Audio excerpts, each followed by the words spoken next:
அவன் எருசலேமை உண்டாக்கினான். அப்படியே தீர்ப்பு வெகு தூரம் பரம்பிற்று. அவன் பலம் மற்றும் ஆச்சரியமாய் அவனுக்கு அனுகூலம் உற்று. அல்லேலூயா, அல்லேலூயா. இப்ப அவங்க படிச்சாங்கல்ல, என்ன புரிஞ்சது இதுல? இப்ப அவங்க படிச்சாங்கல்ல, படிச்சவங்களுக்கு என்ன பண்ணல? ஒன்னாவது படிமா. கோபுரங்கள் மேல, கோபுரம்னா எது? கோபுரங்கள்னா எது? கவனிங்க, கோபுரங்கள்னா எது? கீழே இருக்கு அதுவா? கோவில்ல மட்டுமா கோபுரம் இருக்கும்? அல்லேலூயா, அல்லேலூயா. கோபுரங்கள்னா கோவில்ல மட்டுமா இருக்குது? நம்ம சென்ட்ரல்ல போனா கோபுரம் இருக்குது.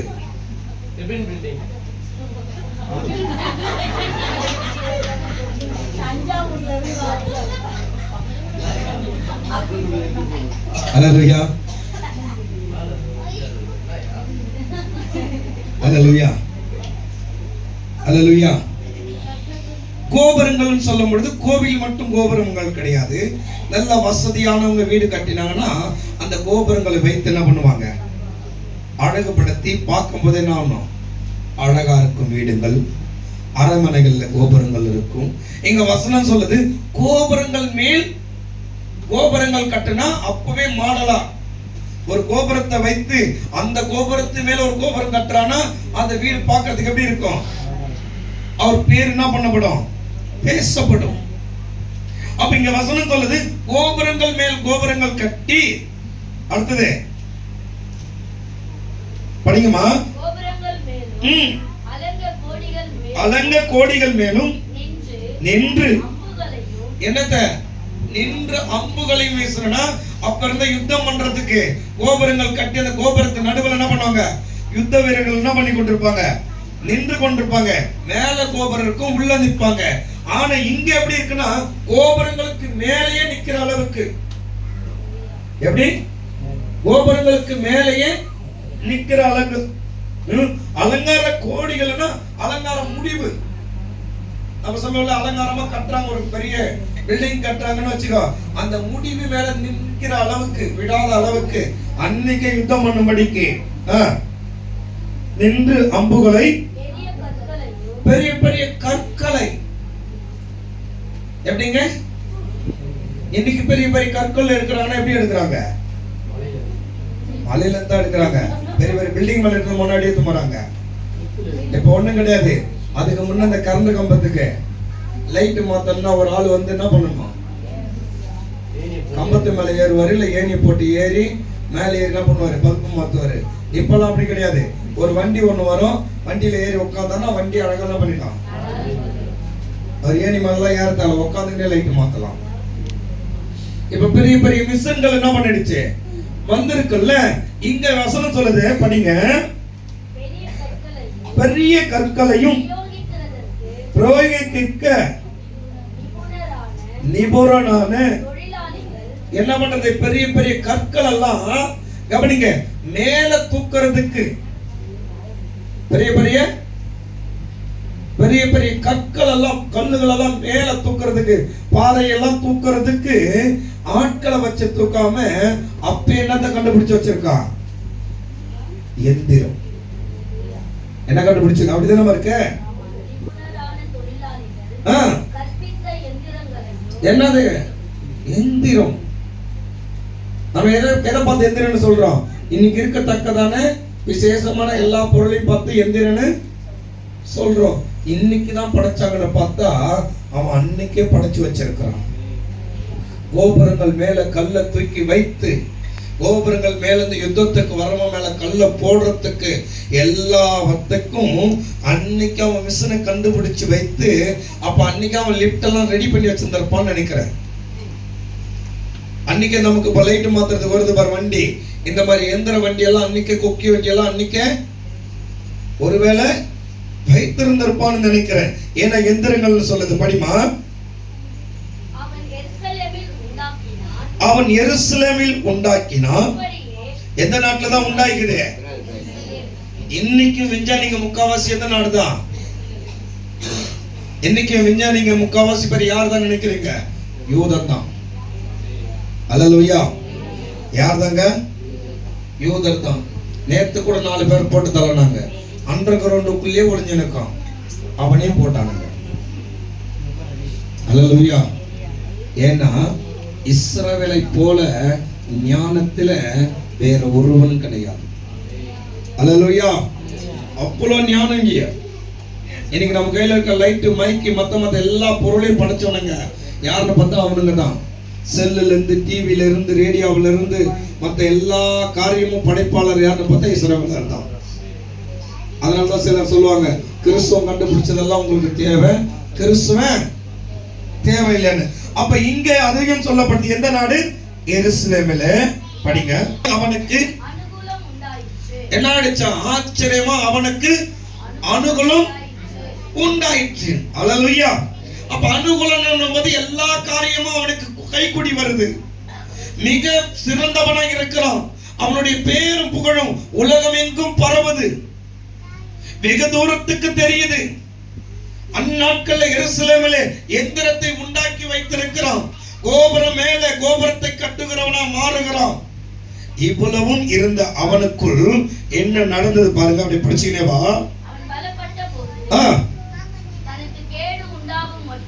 அவன் பலப்பட்ட போது அவனுக்கு கேடு உண்டாகும் மட்டும்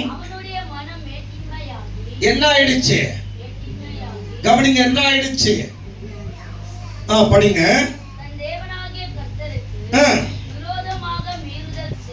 அல்லேலூயா. இன்னைக்கு கூட நாம் அப்படிதான் மாறிடுறோம். கர்த்தரால் நம்மை ஆசீர்வதிக்க ஆரம்பித்த உடனே நம்ம என்னவா ஆயிடுறோம்? ஏமா கவனிங்க, என்னவா ஆயிடுறோம்? ஐயா கவனிங்க, என்னவா ஆயிடுறோம்? மேட்டிமையா மாறிடுறோம், துணிகரமா மாறிடுறோம். கர்த்தர் ஆசீர்வதிக்க தொடங்கின உடனே கொஞ்சம் ஆசீர்வாதம் வந்தா நாம் இருந்த நிலையை மறந்துட்டு, நாம் இருந்த நிலையில ஒருத்தங்க இருக்காங்கன்னா அவங்களை அப்படியே கால்களை போட்டு மிதிக்கிறவர்களா மாறிடுறோம், அற்பமா எண்ணிடுறோம், கடந்ததெல்லாம் மறந்துடுறோம். எந்த நிலையில இருந்தோம் என்பதை நம்ம மறந்து விடுகிறோம். நமக்குள்ள வேற்றுமை வந்து விடுது. இது ஆசீர்வாதத்திலே மட்டுமல்ல, ஊழியத்திலும் சரி. ஒரு 4 பாட்டு நல்லா பாடிட்டேன்னு சபையா சேர்ந்து கரங்களை தட்டி நீ நல்லா பாடிட்டேன்னு சொன்னா மேட்டுமை வந்துடும். என்னை மாதிரி யார் பாடுவது? அல்லேலூயா. அதுக்கப்புறம் நல்லா போன குரல் கேணும். என்ன? கோயில் போய் காக்கா வந்துச்சு. அல்லேலூயா. தன்னாலே தனக்குள்ள என்ன வந்துடும்? சபையில கொஞ்சம் ஊழியம் செய்யறப்பா கர்த்தர் உன் மேல ஒரு திட்டம் வச்சுக்கிறாரு, அவள்தான் பெருமை வந்துடும். என்ன ஆயிடும்? அந்த ஊழியத்தை சரியாவே என்னை போல யாரும் செய்யவே முடியாது. ஆனால் அந்த மேட்டுமை மட்டும் ஒரு காலமும் வரக்கூடாது. அந்த மேட்டுமை வந்தா துணிகாரம் வந்துடும். படிங்க.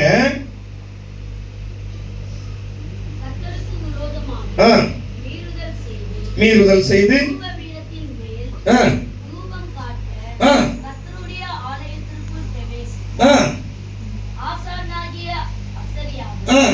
அவனோடு கூட கர்த்தரின் ஆசாரியரான பராக்கிரமசாலிகளாகிய 80 பேரும் அவன் பிறகே பிரவேசித்து ராஜாவாகிய உசியாவோடு எதிர்த்து நின்று, உசியாவே, கர்த்தருக்கு தூபம் காட்டுகிறதற்கு உமக்கு அடுத்ததல்ல, தூபம் காட்டுகிறது பரிசுத்தமாக்கப்பட்ட ஆரோனின் குமாரராகிய. அல்லேலூயா. எத்தனை பேருக்கு இது புரியுது? எத்தனை பேருக்கு இது புரியுது? ஆலயத்துக்குள்ள இவனுக்கு மேற்றுமை வந்துடுச்சு. உலகம் எங்கும் அவன் பேரும் புகழும் பரவி இருக்கிறது. அவன் எந்திரம் கண்டுபிடிக்கிற ஞானியாய் மாறிட்டான். இவ்வளவும் வந்தவுடனே இப்ப அவன் மனசுக்குள்ள ஒரு எண்ணம் வந்துடுச்சு, இவ்வளவும் தேறின நான் ஆசாரிய வேலையை செய்யறதுல என்ன தப்பு? அல்லேலூயா. ஆலயத்துக்குள் புறப்பட்டு போய் அவன் சொல்றான், நான் தான் தூபம் காட்டுவேன். யாருக்கு? கர்த்தருடைய ஆலயத்தில் தூபம் காட்டுற வேலையை நான் செய்வேன். அப்ப ஆசாரியன் சொல்றான், இல்லப்பா இது பரிசுத்தவான்கள் செய்ய வேண்டியது. உன் கை கரைப்பட்ட கை, ரத்த கரைப்பட்டிருக்குது, நீ பிறரை கொன்னு இருக்கிற, நீ ராஜாவா இருக்கிறதுக்கு தான் உனக்கு தகுதி, உனக்கு ஆசாரிய வேலை செய்யறதுக்கு உனக்கு தகுதி இல்லை என்று கர்த்தர் சொல்ல ஆரம்பித்தா அவன் சொல்றான், அந்த ஊருக்குள்ள நான் செய்வேன். அல்லேலூயா, நானே செய்வேன். படிமா. ஆரோனின் குமாரராகிய ஆசாரியர்க்கே அடுத்து பரிசுத்த ஸ்தலத்தை விட்டு வெளியே போ, மீறுதல் செய்தி இது தேவனாகிய கர்த்தராலே உமக்கு மேன்மையாக லபியாது என்றார். அப்பொழுது உசியா கோபம் கொண்டான், தூப கலசத்தை தன் கையிலே பிடித்து ஆசாரியரோடு அல்லேலூயா, நல்லா புரிந்து கொள்ளுங்க. சபையிலே வந்தா சபையிலே துணிகரமா பேசக்கூடாது. சபையில வந்தா கர்த்தர் பேசும்போது கர்த்தருடைய வார்த்தைக்கு கீழ்ப்படிந்து இருக்கணும். கர்த்தருடைய சபையில உட்கார்ந்து வீண் வார்த்தை துணிகரமா பேசினா என்ன நடக்கும்னு சொல்லி இருக்குது. நாம எவ்வளவு பெரிய ஆளா இருந்தாலும் ஆலயத்துக்கு வெளியே அதே மாதிரி எவ்வளவு பெரிய ஆளே வந்தாலும், ஏன் சேகர் பாபே வந்தாலும் அவர் பரிசுத்தம் இல்லையானால் அங்கதான் உட்கார வைக்கணும், இல்லை இங்க நிறுத்தலாம், இங்க ஏத்தக்கூடாது. முதலமைச்சர் மு.க. ஸ்டாலினே வந்தாலும் சரி அங்கதான் நிற்கணும். இன்னைக்கு நிறைய கிறிஸ்தவர்கள் இது தெரியாம அவர் கிறிஸ்துவுக்கு சப்போர்ட் பண்றாரு, அதை செய்யறாரு, இதை செய்யறாருன்னு ஸ்தானத்தை விட்டு ஏத்தினதுனாலதான் தேவ கோபம் வருது. அதனாலதான் துணிகரமா சபைக்குள்ள மத்தமும் பூந்து அடிக்கிறான். இல்லைன்னா சபைக்குள்ள வரும்படி கர்த்தர் அனுமதிக்கவும் மாட்டாரு. சபைக்குள்ள ஒருத்தவன் துணிகரமா ஒரு காரியத்தை செய்ய முடியாது. ஆனா இன்னைக்கு சர்வசாதாரணமாகுது. காரணம் தலைவர் தலைவர் தலைவர் தலைவர்னு எங்க நிறுத்த வேண்டியவர் எங்க நிறுத்தல, எங்க கொண்டு வந்துட்டாங்க. அதனால தலைவர் தப்பிச்சுட்டு போயிடுறாரு. இங்க ஆசாரியர்கள் போராடுறாங்க. உன் ஸ்தானம் இதல்ல, நீ உட்கார்ந்து கேட்க வேண்டியவன். நீ ஊருக்கே ராஜாவா இருக்கலாம், உன்னை அபிஷேகம் பண்ண ஆசாரியர். நீ ராஜாவா இருக்கும்படிக்கு உன்மேல் தைல கொம்ப ஊத்துகிறது ஒரு ஆசாரியன். ஆசாரியனுக்கு முன்பு நீ எதிர்த்து நின்னா கர்த்தருக்கு முன்பு எதிர்த்து நிற்கிறேன் என்று எச்சரிக்கை பண்ணும் பொழுது அவன் கோபம் கொள்றான். நீ யாரு? நான் பார்த்து வளர்ந்தவன் தானே. நீ யாரு? எங்க கண்ணு முன்னாடி இருக்கக்கூடிய வந்தனே. ராஜாவுக்கு ஒரு மரியாதை இல்லையா? ராஜா தூபம் காட்டினா என்ன என்று துணிகரமாய் பேச தொடங்கி கோபப்பட்டு ஆசாரியனை எதிர்த்து நின்று பேசிவிட்டு அவன் செய்த காரியத்தை பாருங்க, படிங்க. கர்த்தருடைய ஆலயத்துல தூபபீடத்து முன் நிக்கிற அவனுடைய நெத்தியிலே என்ன தோன்றிச்சு? என்ன தோன்றிச்சு? குஷ்டரோகம் தோன்றுச்சு. முதல் துணிகரமாய் சவுல் ராஜபாரத்தை வைத்து அதிகாரத்தை வைத்து பணத்தை வைத்து தன்னை மேன்மைப்படுத்தி ஆசாரியனுக்கு வெயிட் பண்ற அளவுக்கு எனக்கு பொறுமை கிடையாதுன்னு துணிகரமாய் மாறினதனால் அவனுக்கு ஆசீர்வாதம் போச்சு. என்னங்க போச்சு? ஆசீர்வாதம் போயிடுச்சு. இரண்டாவது இந்த ராஜா துணிகரமா என்ன செய்யறான்? தூபம் காட்டும்படிக்கு ஏன் செய்தா என்ன என்று ஆசாரியனை முறைத்து ஆசாரியனை கோபப்படுத்தி ஆசாரியனிடத்துல சண்டை போட்டு தூபபீடத்தை பிடித்து தன் தூபம் காட்ட வந்தவனுக்கு குஷ்டரோகம் உண்டாச்சு, வியாதி. இரண்டாவது மனுஷன் என்ன பண்ணுகிறான்? வியாதிப்படுகிறான். கர்த்தருடைய காரியத்துல துணிகரம், எங்க வேணாலும் துணிகரமாயிரு. வேதத்துக்கு முன்பாக தேவனுக்கு முன்பாக தேவ ஆலயத்திலையும் உனக்கு துணிகரம் வரக்கூடாது. இது நாம பார்த்து கட்டின கட்டிடம் தான். இதே இடத்துல நாம விளையாடின இடம் உண்டுதான். ஆனால் இன்னைக்கு தேவனுடைய ஆலயம் இருக்கிறபடினால் ஆலயத்துக்குள் சபைக்குள் வந்தா உன் விளையாட்டுத்தனத்தை நீ மாத்தணும். ஆலயத்துக்குள் வந்தா உன் திமிர்தனத்தை மாத்தணும். ஆலயத்துக்கு வந்தா உன் துணிகரத்தை மாத்தணும். ஆலயத்துக்குள் வந்தா உன் வீட்டின் பெருமையை மாத்தணும். இது எல்லாமே என் தேவன் கொடுத்தது. இது எல்லாமே என் கர்த்தரால் உண்டானது. இது கர்த்தருடைய ஆலயம். இந்த ஆலயத்தில் அவர் ஏறவும் இறங்கவும் இருக்கிறாரு. இந்த இடத்திலே வரப்படுது, என்னிலும் அவர் 1000 மடங்கு பெரியவர். அவருக்கு முன்பு நான் பெருமை கொள்ளக்கூடாது. அவரை தேட எனக்குள்ள தாகம் இருக்கணும். சபைக்கு வரணும் அசட்ட, சபைக்கு வரணும் பயம் கிடையாது. கடமைக்கு சபைக்கு வரக்கூடாது. சத்தியத்துக்கு பயந்து வரணும். உன் வீட்டு சொந்தக்கார ஃபங்க்ஷன் 7:30 மணிக்கு கல்யாணம், 7:30 மணிக்கு போயிட மாட்டேன். நிப்போம் இல்ல, போயிட்டு மற்ற காரியத்துக்கு போய் நிப்போம் இல்ல, நைட்டே பஸ் பிடிச்சு போறோம்ல. அப்ப எப்படி தேவனுடைய ஊழியத்தை மட்டும் அசட்டை பண்ணலாம்? இயேசு கேட்கல, இயேசு கேட்கல, இயேசு கேட்கல அதான நினைக்கிறோம். நீ நினைக்கிறதுனாலதான் உன் ஆசீர்வாதம் உனக்கு வராம இருக்குது. நிச்சயமா கர்த்தரிடத்தில் மன்றாடும் பொழுது கர்த்தர் சொல்லுகிற காரியம் இதான். சபையை பரிசுத்தப்படுத்து, உன் சபையை சீர்படுத்து, உன் சபை ஜன ஆசீர்வதிக்கப்படலாம். கேளு. ஆசீர்வாதமா இருக்க வேண்டிய கூட்டம் நாம நம்மளுடைய மேற்றுமையினால் ஆசீர்வாதத்தை குறைத்துக் கொள்ளுகிறோம். மேலா நிற்க வேண்டிய நாம துணிகரத்தினால் நம்ம சாபமாக்கி கொண்டிருக்கிறோம். சபையில துணிகரமா பேசக்கூடாது. ஊழியக்காரன் ஒரு வார்த்தை குறை சொன்னா கூட நீ கேட்டு இருந்துட்டு கம்மன் இருந்துட்டு சபை முடித்த பிறகு அந்த ஊழியக்காரங்கிட்ட, ஐயா நீங்க என்ன பார்த்து சொன்னது என் மனசு நொந்துடுச்சு, எனக்கு ஒரு குறையா தெரியுது. ஊழியக்காரன் மாத்திப்பான். அல்லேலூயா, அல்லேலூயா. எத்தனை பேருக்கு அது புரியுது? மூன்றாவது ஒரு மனுஷன். இந்த மனுஷனை குறித்து இன்னொரு காரியம் சொல்ல விரும்புறேன். அதே பகுதியில கடைசி வசனத்தை படிங்க. அதே பகுதி கடைசி வசனம்.